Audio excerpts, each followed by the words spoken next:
Hi! Welcome to Richard Kabili YouTube channel, and for today's tutorial, I will be teaching you on how to turn on and off autofill suggestion appeared sound and voiceover on iPhone X. But first, can you subscribe to this channel and don't forget to hit the subscribe button and the bell to notify you for the new updates. And let's start! Using your iPhone X, from your home screen first, go to Settings. Then in the Settings, scroll down and find the Accessibility, then tap. Then in the Accessibility, go to Vision section and then tap the voiceover. Then in the voiceover, scroll down and then tap the audio. Then in the audio, tap the sound and haptics.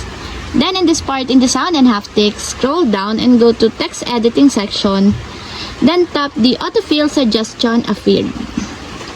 Then in the autofill suggestion appeared, find the sound, and as you will see, there's a switch button located on the side of it. Then all you have to do is just tap it to enable until it becomes green. And if you want to disable or turn off, just tap again the switch button, just like this. And that's it, we have successfully turned on and off autofill suggestion appeared sound and voiceover on iPhone X. If you have a question, can you comment down below, and don't forget to hit the subscribe button and the bell to notify you for the new updates. And thank you for watching!